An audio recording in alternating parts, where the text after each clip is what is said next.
Olá, queridos alunos, queridas alunas, sejam todos muito bem-vindos à nossa aula de hoje. Eu sou a professora Marilaine e hoje nós vamos estudar a aula 108 de Língua Portuguesa para o 9º ano. Para a aula de hoje, você vai precisar ter em mãos o seu caderno de língua portuguesa, a caneta e o lápis, a borracha e o apontador. E será bem útil para que você faça aí as anotações referentes ao nosso conteúdo. Bom, o assunto da aula de hoje será a parte 3 de fonética e fonologia. Então, a gente já estudou 2 aulas anteriormente, né, a respeito deste assunto. Hoje, então, vamos à parte 3. Os objetivos da nossa aula são os seguintes: conhecer e diferenciar os tipos de encontros vocálicos, que são os chamados ditongo, tritongo e hiato.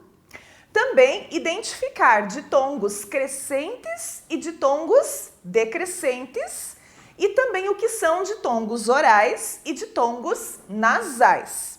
E, por fim, identificar alguns encontros consonantais. Então, esta aula de fonética e fonologia tratará destes assuntos aí.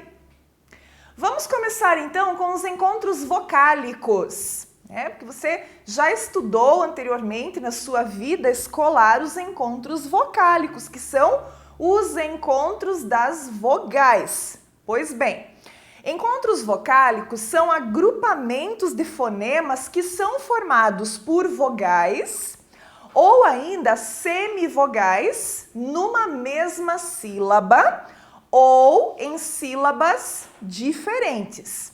Para a gente compreender melhor, então, o que são esses encontros vocálicos, é preciso que a gente retome alguns conceitos a respeito de vogais e semivogais.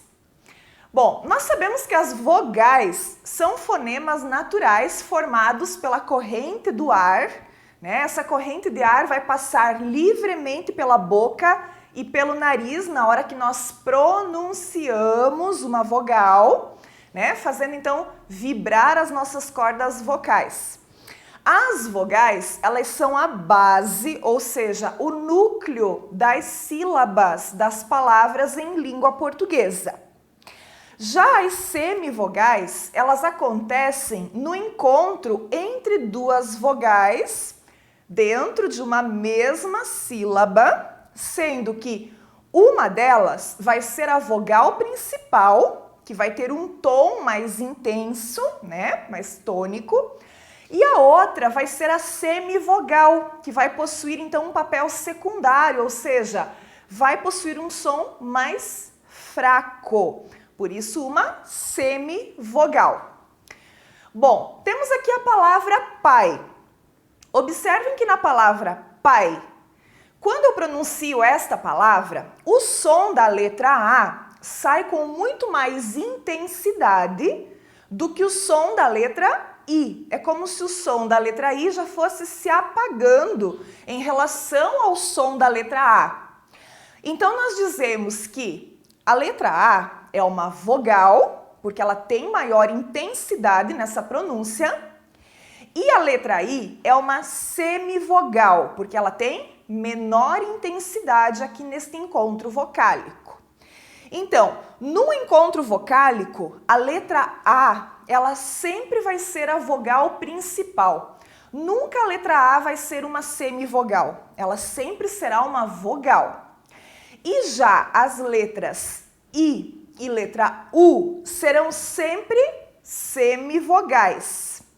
E aí o que acontece com as letras e letra O?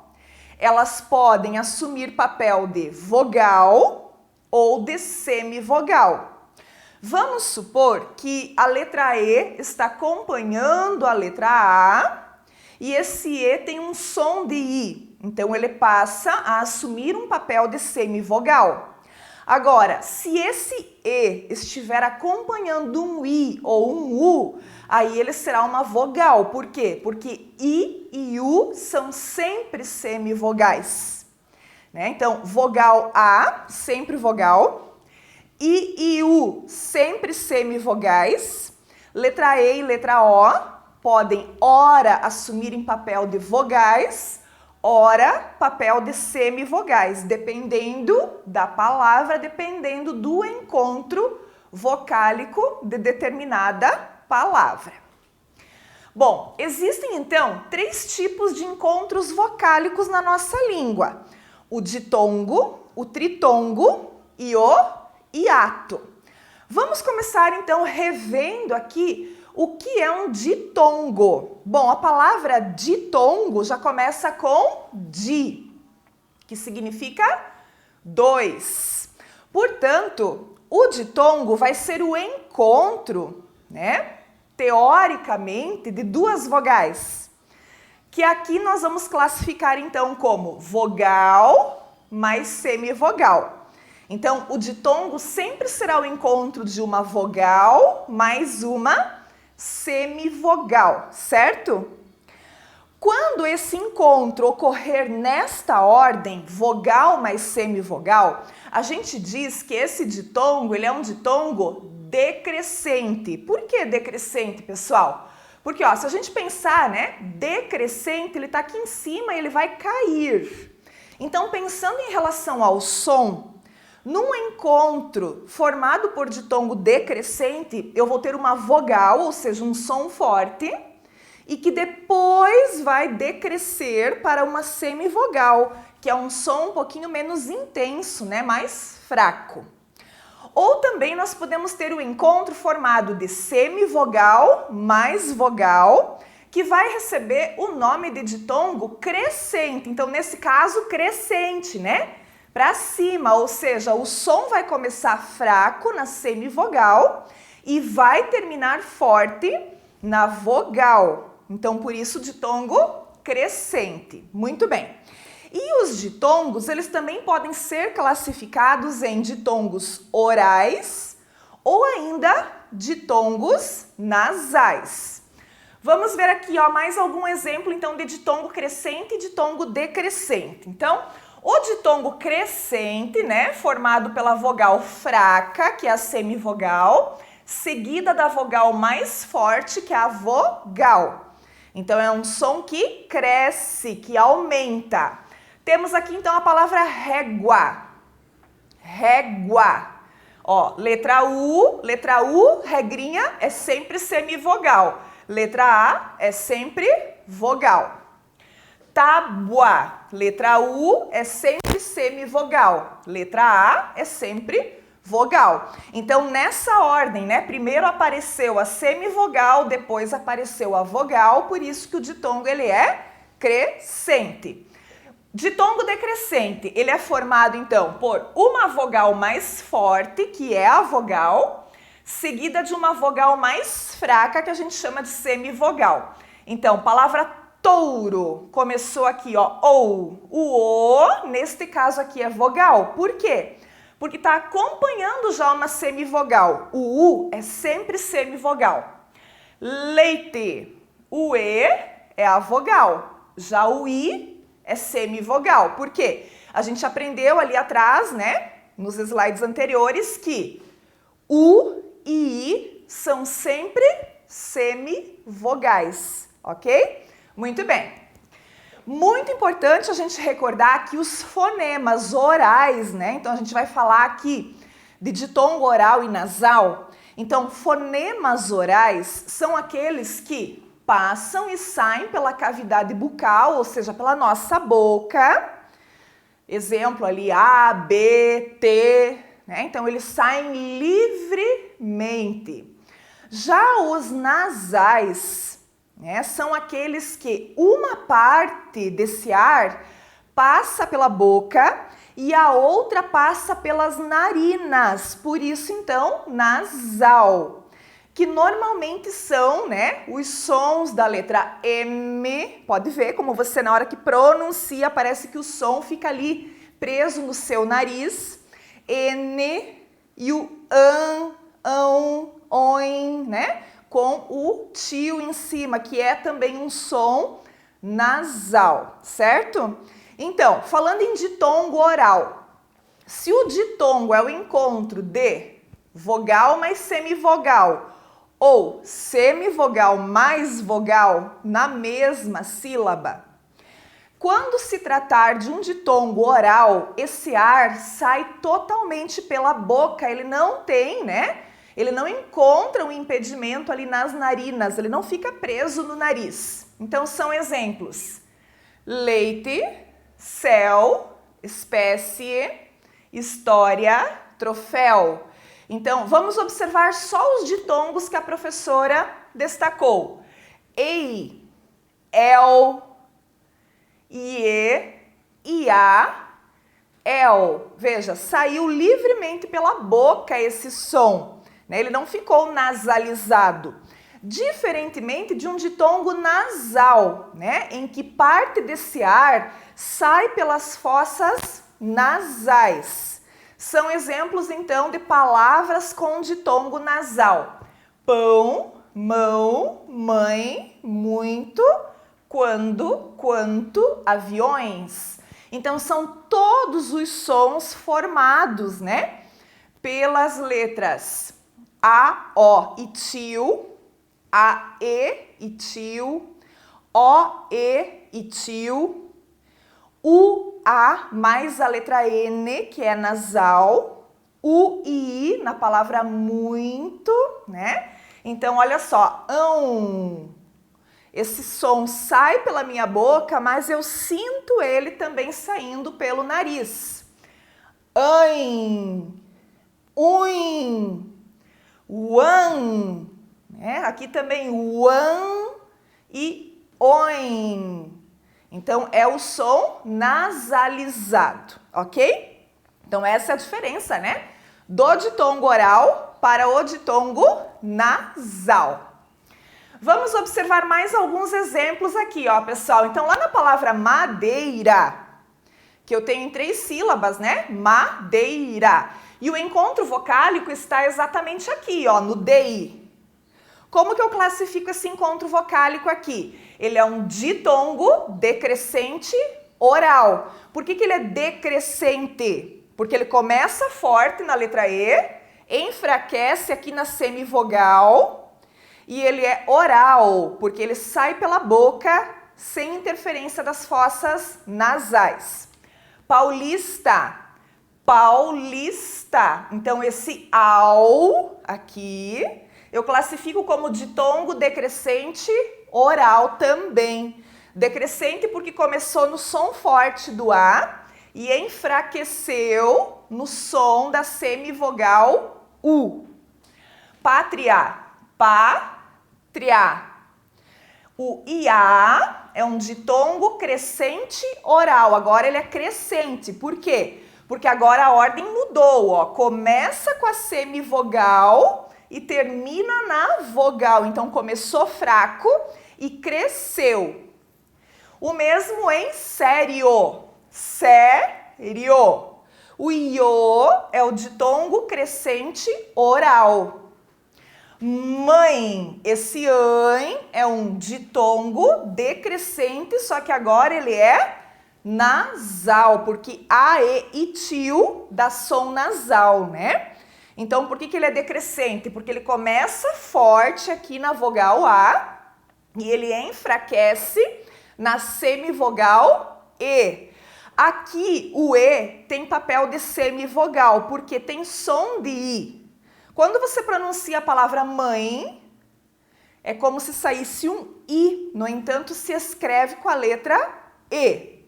Como nós já temos uma vogal aqui, porque o A é sempre vogal, então aqui na palavra mãe, E tem papel de semivogal. E oração, oração, ditongo decrescente nasal, porque é um som nasal. Decrescente porque também, ó, começou aqui na vogal A e enfraqueceu aqui na semivogal O. Aqui o O tem papel de semivogal e ele tem som de U, oração. É como se saísse um U e bem nasalizado ainda, né? Oração, ok? Muito bem. Vamos falar agora de tritongo. Os tritongos são a sequência, então, de semivogal mais semivogal. Que quando você estudou lá nos anos iniciais, você aprendeu que era o encontro de 3 vogais na mesma sílaba. Muito bem. Só que a gente dá nome aqui, né? Nesse encontro vocálico, temos apenas uma vogal. As outras 2, elas são semivogais, certo? Assim como os ditongos, os tritongos, eles também podem ser classificados em orais e nasais, tá? Então é só você lembrar que oral é aquilo que sai livremente pela boca. E nasal é o que sai um tanto pela boca, mas um tanto é também, né, pelas fossas nasais, pelo nariz. Como esse tipo de encontro apresenta apenas uma vogal, então na divisão silábica a gente não separa os fonemas vocálicos do tritongo, né? Então por isso eles ficam sempre na mesma sílaba.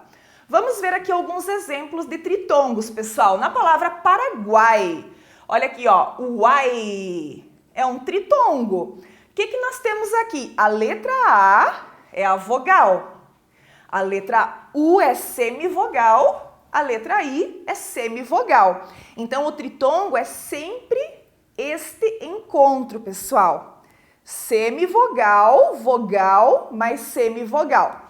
E aqui, então, é um tritongo oral, porque o ai sai somente pela boca. Também enxaguei, né? Guei. Esse uei aqui também é um tritongo oral. Veja, temos a semivogal U, a vogal E e a semivogal I.